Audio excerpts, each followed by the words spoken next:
Unknown Thought is made possible through the generosity of sponsors who care about people. IC Savings Bank, Ready Honda, and Corey's Clothiers. Welcome back to another episode of Unknown Thought. I'm here with Daniel Gelfand. Too many titles to list, but suffice it to say, we'll call him producer. Interesting human being, and we'll get started. We'll figure out more about him. Daniel. He's a producer. A producer. You're in Israel. Yes. Scud missiles are landing in Israel. You've interviewed Saeb Erekat. You've interviewed Shimon Peres. You don't like it. You end up in food television. What happened? I kind of think that there's a lot of jumps there. If Go you don't for mind it. me dealing with your question first. It's not that I don't like it. It's that it's not the right fit for what I want to do for the rest of my life. It's enough already. If I've been in a war zone and I've been on the front line, and there's a funny story about the Scud missiles, which we might get to later. I've done what I need to do in this business, and it's time to do something else. So actually, I leave that. I do a whole bunch of other things as an independent documentary maker. But somehow I had worked on a project that was very complicated, and I wanted to do something simple, and I wanted to, as it were, follow my heart. And the opportunity came up basically through a friend who said, I've been producing this series called Opening Soon, which is a venerable series on the Food Network, but we need a new producer. Are you interested? And boom, I took it. And it was 3 days later I was doing it. And what I have found producing food television is that it requires more than anything else I've done before, in the sense that I can't separate cooking from food, and that's what's happened. And the wonderful thing about cooking, and if you take your cooking seriously, it has made me a better producer, because to cook, what you have to do is you have to pay attention, you have to be there, you have to smell it, you have to watch it, you have to taste it, you have to listen to it. You have to do all of those things while you're cooking. And actually, that's what you need to do to be a good producer, and actually to be a good human being is to learn how to be and to be present. So that's why I started doing it, and that's why I love doing it, and that's why it continues to be something that's interesting to me, because the more you pay attention, the more you're learning. And so I'm constantly learning by doing this. It's so wonderful to hear food described the way and it's an entire experience. What I really loved is when you wrote Because what I'm saying actually is I don't do eating television. I do food television. There's a difference. That's beautiful, and that's why, and this actually speaks to who you are. When you try to describe for me in very, very short term what food television is for you, and maybe it was, you didn't realize I took it this way. You used a phrase that was used when God talks about Moses, Pe el pe adaber. I speak to him mouth to mouth. Right. You are in a business that people connect to on the most intimate of levels. Right. They ingest what you do, essentially, both intellectually and emotionally and physically. We can ingest what you're doing. But I want to specifically focus on the fact that you are a complex human being, in the sense that you will use a traditional text to describe to me your career. And I love the fact that But I'm you were not able sure to, that's the case. Maybe that's that. Actually, I heard your sermon 2 months ago about and about the intimacy. revelation that happens inside of Right. it.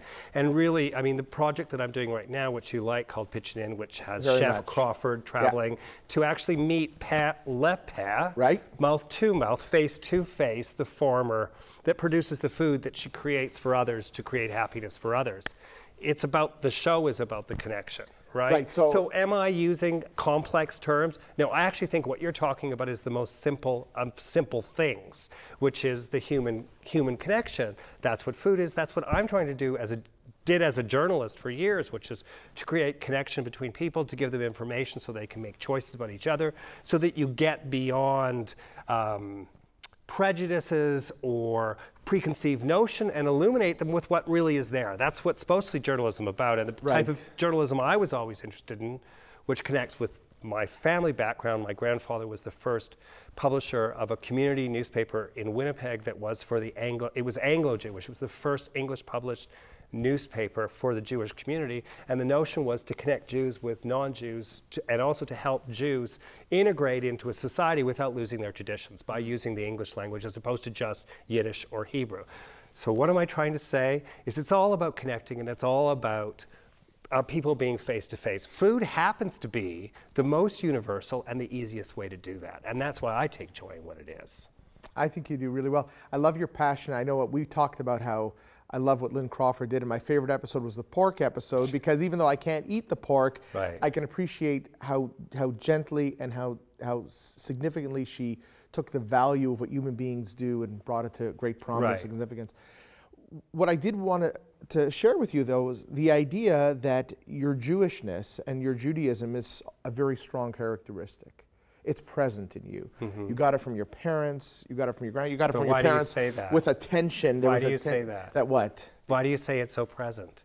Oh, it's obviously present. I see you in synagogue. I see that the way you think.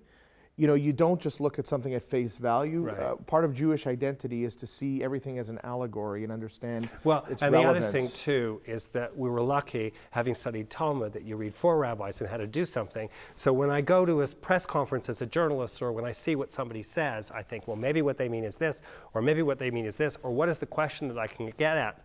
What is the question that I can pose that I can get something beyond what is at the surface that's more authentic? And growing up, having studied some Talmud, therefore, I was given the tools already to be able to think creatively. It's exegetical. About You're the always questions. extracting information from, which is what makes you great at what you do, but it also makes you a challenge in the sense that you are willing to look open. I know how you talk about yourself, what you've written to me personally.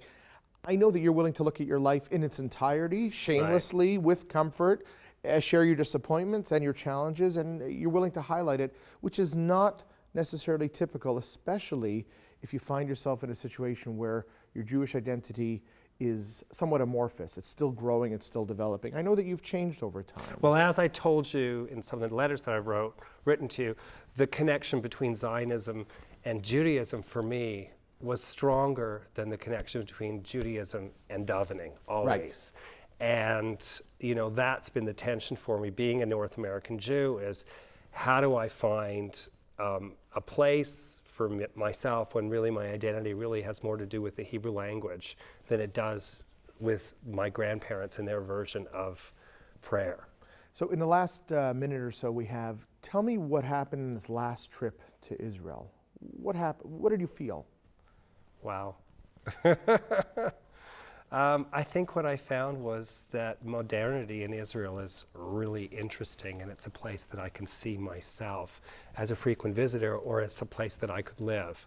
And so it's kind of full circle to making meaning of Israel, or Israel having made meaning for me of a modern place where I can be comfortable with it, where I can find myself as a Jew there, as opposed to having grown up in a doctrinaire community that had certain dogma about the way we were to view Israel. Either you're with them or you're not, and certain ways to view what a Jew is, going to synagogue or not.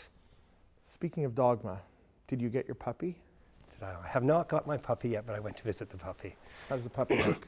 The puppy's not Jewish. In fact, the ears are not even going to be cut. So hold on. So we're not having. Just need to tell you we're not having a bark mitzvah? No, we're not having a bark mitzvah or a muzzle tov. But funniest story was, my mother, when I got my first schnauzer, which was 15 years ago, my mother, all of a sudden, said, I was saying to her, I don't know whether I should clip the ears or not. She said, what's wrong? It's just like having a breast.